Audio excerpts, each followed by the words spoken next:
We begin with that breaking news. Kidnapping, sexual assault, and murder.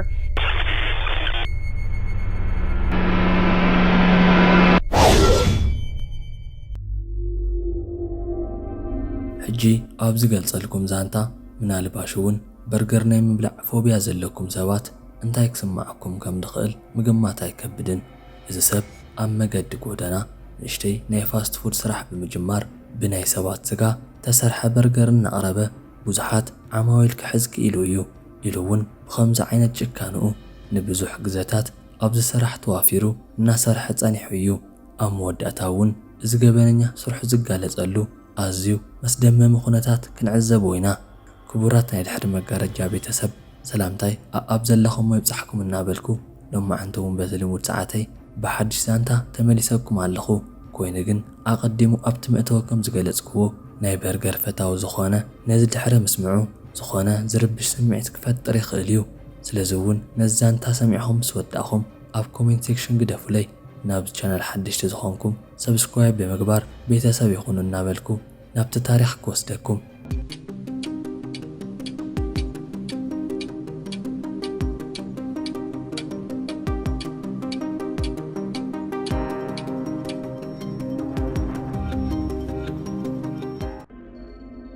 ጆይ ማቲኒ ብናይ ኣውሮፓውያን ኣቆጻጽራ ኣብ ማርች 2 1953 ኣብ ሜንላንድ ውሽጢ ይውለድ። ማቲኒ ካብቶም 6 ቆልዑት መንጎ እቲ ሓደ እዩ ነይሩ። ናይ ማቲኒ ኣቦ ብናይ መስተወልፊ ዝፍለጥ ሰብ እንትኾን ኣዲኡ እውን ልክዕ ከም ኣቦኡ ኣብ ናይ መስተወልፊ ዋላ ተዘይተረኽበት ንሳ እውን ኣብ ናይ ሓሽሽ ወልፊ ፍልጥቲ እያ ነይራ። ኮይኑ ግን በዚኣቶም ወለዲ ዋላ ይዕበ እምበር ማቲኒ ኣብ ምህርኡ ጽቡቕ ውፅኢት ዘምጽእ ኢሉ እውን ተፈታዊ ቆልዓ እዩ ነይሩ። እሞደኣ ማቲኒ ወዲ 6 ዓመት ህፃን እንከሎ እቲ ናይ መስተወልፊ ኣቦኡ ብናይ ማኪና ሓደጋ ህይወቱ ተሓልፍ። ኣብዚ ሰዓት እዚኣቶም ቤተሰብ ንባዕሎም ክኢሎም ንክነብሩ ክሰርሑ ጀመሩ።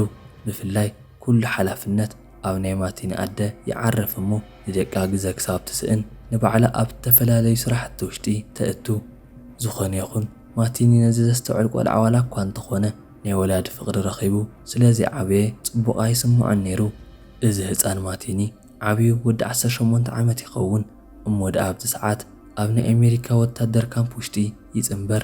ኣብ 1973 ማቲኒ ናብቲ ውትድርና ድሕሪ ምእታው ኣብ ናቱ ህይወት ውሽጢ ሓድሽቲ ነገራት ክመጹ ይጅምሩ።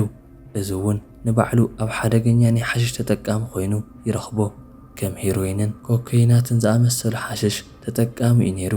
እሞደኣ ኣብ ዝተፈላለዩ ኩናት ተሳትፎ ዝገበረ እንትኾን ኣብቲ ድሓር እውን እቲ ኩናት ክዓርፍ ብምኽኣሉ ማቲኒ ናብ ገዝኡ ከይተመልሰ ይተርፍ።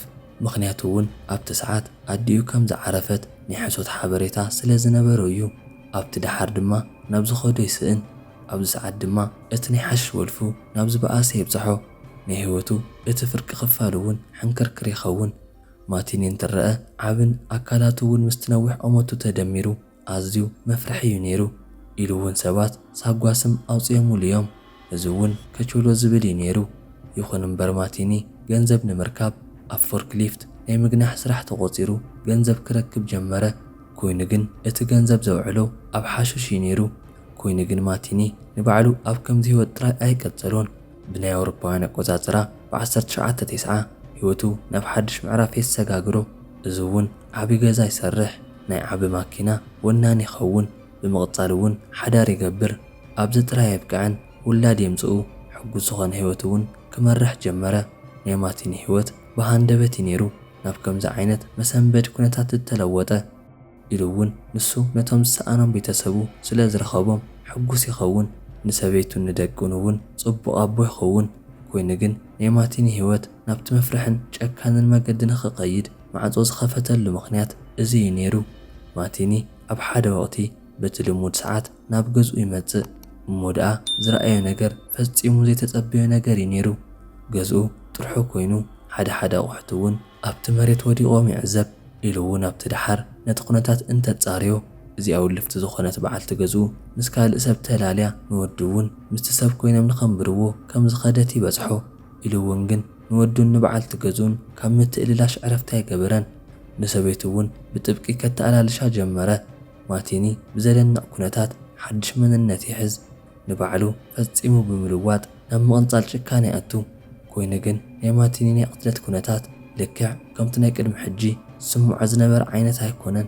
ኣዝዩ መፍርሕን ጋሻን ዓይነት እዩ ነይሩ። ኮይኑ ግን ነቲ ቅትለት ዝጀመሮ ብበዓልቲ ገዝኡን በቶም ዝተላለየቶም ሰባትን እዩ ነይሩ ኢሉ እውን ማቲኒ ንሳ ዘላትሉ ከጻሪ ጀመረ። ኣብቲ ድሓር እውን ናብቲ ዘላትሉ ቦታ የምርሕ። ናብኡ እንትኸዱ እውን ክረኽባ ኣይከኣለን። ኮይኑ ግን ንባዕላ ዋላ የርከባ ሓቢሮማ ዝነበሩ ንራንዲ ፒከርን ንራንዲ ብሪወር ንዝተባሃሉ ሰባት ኣብኡ ምስ ረኸቦም ቀቲሉ ኣብ ቆጥቋጥ ውሽጢ የቐብሮም ኢሉ እውን ኣብቲ ድሓር ንሰበይቱ ከተኣላልሽ ቀጸለ። ብዙሓት ሰባት እውን ንሳ ዘላትሉ ንክዛረብዎ ብጥብቂ ሓተላ።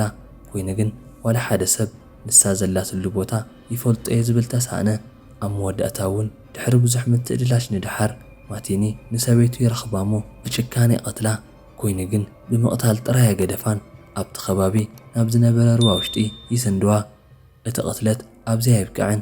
ንሓንቲ ጓል 39 ዓመት ዝኾነት ካትሪን ማጋዚነር ንዝተባህለት ጓል ተሚሉ ቀትላ ኢሉ እውን ቀቲሉ ስቂሉ ኣይገደፋን ኣቃጺሉ ናብ ጨካ ውሽጢ ርእሳ ፈሊዩ ብምውሳድ ነቶም ካልኦት ናይ ኣካላታ ክፋል ድማ ናብ ሩባ ይስንድዎሞ እሞ ደኣ ማቲኒ ብሓደ ነገር ተጨኒቑ እዩ ዘሎ።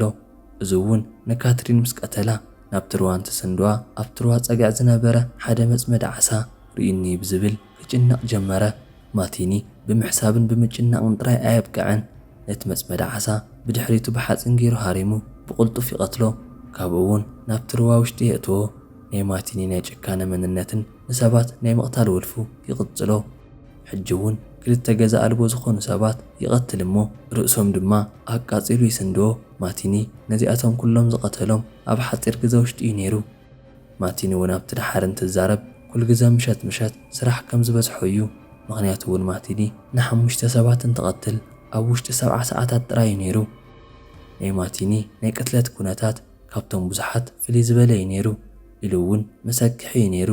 ምናልባሽ ካብዚ ንድሓር ኣብቲ ዛንታ ካብ ንሰምዖም ነገራት ኣዝዩ መስደመም እዩ። ማቲኒ ነቶም መሰካሕቲ ቅትለታት እናፈጸመ 6 ወርሒ ይመልእ ኢሉ እውን ድሕሪ 6 ወርሓት ንድሓር ኣቐዲሙ ቀቲሉ ኣቃጺሉ ንዝቐተላ ናይ ካትሪን ዝናሸወ ርእሲ ካብቲ ዝተቐብረሉ ቦታ ፊሒሩ የውፅኦ። ኣውፂኡ እውን ይሓጽቦ እሞ ኣብዚ ሰዓት ሓደ ሓሳብ ይመጻሉ። ንሰባት ብምቕታል ገንዘብ ክሰርሕ ጀመረ። ኮይኑ ግን ከመይ ኢሉ ማቲኒ ንሰባት ብምቕታል ገንዘብ ክሰርሕ ዝኸኣለ ንምሕሳብ ዘይከኣል ነገር ብምፍጻም እዩ ነይሩ። እዚ እውን ብናይ ደቂ ሰባት ስጋ በርገር እናሰርሐ ብምክፍፋል እዩ። ማቲኒ ኣብ ባር ውሽጢ መግቢ መብሰሊ ይኸውን ኢሉ እውን ኣብ ተቐዲሙ ዝሰርሓሉ ዝነበረ ትካል ነቲ ሓላፊኡ ኣዘራሪቡ ተመሊሱ ናይ ፎርክሊፍት ናይ ምግናሕ ስራሕ ይረክብ። ኣብዚ ጥራይ ኣየቋረፀን በዝገጅፍ ኣካሉ ኣብ ምሸት ናይ ጋርዲ ስራሕ ይረክብ ኢሉ እውን ኩነታት ነቲ ናይ ማቲኒ ሕማቕ ስራሕቲ ክጠዓዓመሉ ከኣለ። እሞ ደኣ ማቲኒ ሕጂ ብቀጥታ እቲ ዝደልዮ ነገር ንኽጅምር ጥራይ ዝተርፎ ኢሉ እውን ኣቐዲሙ ክልተ ኣብ ናይ ምዝማው ስራሕ ተዋፊረን ዝሰርሓ ክልተ ኣዋልድ ቀቲሉ በቲ ኣካላተን በርገር ይሰርሕ። ኮይኑ እውን እናዝስርሑ ናብ ደገ ኣውፂኡ ንምሻጥ ይውስን። ኣብ ጎደናታት ሳንድች ኢሉ እውን ቁልጥፋት ዝኾኑ ናይ መገዲ መግብታት ክሸይጥ ይጅምር። ኮይኑ ግን እዚ ጨካን ሰብ ብዝገርም ኩነታት ነቲ ናይ ሰብ በርገር ንሱ እውን ሓቢርዎም እዩ ዝበልዖ። እሞ ደኣ ማቲኒ ነዚ ቁልጡፍ ዝኾነ መግቢ ብምስራሕ ንቕነታት ይቕጽለሉ። ብዙሓት እውን ድሕሪ እቲ ተግባር ዘሎ ዋላ ተዘይፈለጡ ነዚ በርገር ንምብላዕ ነቲ ቦታ ይጨናነቕዎ። ማቲኒ ነዚ ናይ በርገር ቢዝነስ ንኸቐጽሎ ብዙሓት ናይቲ ቅትለት ግዳይ ኮይኖም እዮም ኢሉ እውን ብዙሓት ብዘሕዝን ኩነታት ነዚ ናይ ሰብ በርገር ብምብላዕ ተሳቲፎም እዮም። ኮይኑ ግን ነቲ ናቱ ክፋእ ስራሕ ዘጋልጽ ነገር ሃንደበት የጓንፍ። እዚ እውን እታ ጓል 23 ዓመት ንኪምበርሊ ሊመን ቀቲሉ ኣብ መሬት ይገድፋ። ዲሰምበር 8 ኣብ 1996 መሓዙኡ ዝኾነት ንሪታ ኪምበር ሓሽሽ መፅያ ንኽትወስድ ይሓታ። ንሳ እውን ትመጽእ። ኮይኑ ግን ናቱ እቲ ሕማቕ ስርሑ ፈጺማ ዘይትፈልጦ እንትትኸውን ናብ ገዝኦም ሰኣተወት እውን ነታ ኣብ መሬት ተቐትለት ጓል ትዕዘባ። ኣብዚ ሰዓት ኣብ ፍርሒ እያ ነይራ ኢሉ እውን ማቲኒ ኣብዚ ሰዓት ሓቢራቶ ርክብ ንኽገብሩ ብግልፂ ይሓታ። ኮይኑ ግን ንሳ እውን በቲ ዝረኣየቶ ነገር ኣብቲ ፈለማ እውን ተሰናቢዳ እያ ዘላ እሞ ኣይፋልን ድሕር ትብል ኮይና ከምቲ ናይ ቅድሚ ሕጂ ቀቲሉ ከም ዘቃጸለን ኩሉ ንዓኣ እውን ከም ዝገብራ ይፈራርሓ። ንሳ እውን ብዝከኣላ ካብኡ ተሃድም። ካብኡ እውን ማቲኒ ብቕልጡፍ ናብ መሓዝኡ ንሓገዝ ይድውል። እዚ እውን ነቲ ናይ ኪምበርሊን እቲ ዝሞተ ኣካላ ንኸቃጽለሉ እዩ ነይሩ። ኮይኑ ግን እቲ መሓዝኡ ከይሓገዞ ይተርፍ። እኳ ደኣስ ንማቲኒ ነገራት ካብ መስመሮም ዝቕየሩሉ ነገር ይፍጽም። ኣብ ዲሰምበር 15 ፖላይስ ናብ ማቲኒ ዝነበረሉ ከባቢ ብቀጥታ ይመጹ ከምዚ እውን ዝኾነሉ ንሓገዝ ፀዊዕዎ ዝነበረ መሓዝኡ ናብ ፖሊስ ሓበሬታ ብምሃቡ ስዒቡ እዩ ነይሩ። ኣብ መወዳእታ እውን እዚ ሰብ ብናይ ሰብ ስጋ ናይ በርገር ምግቢ ዘቕርብ ዝነበረ ማቲኒ ናይ ሞት ፍርዲ ይብየነሉ። ክቡራት ቤተሰብ ንስኻትኩም ተሰማዓኩም ኣብ ኮሜንት ክደፍለይ ሓድሽ ዝኾንኩም ሰብስክራይብ ብምግባር ቤተሰብ ይኹኑ እናበልኩ ላይክን ሸርን ብምግባር ናብ ኩሉ ንኽባጻሕ ድጋፍኩም ኣይፈልየኒ።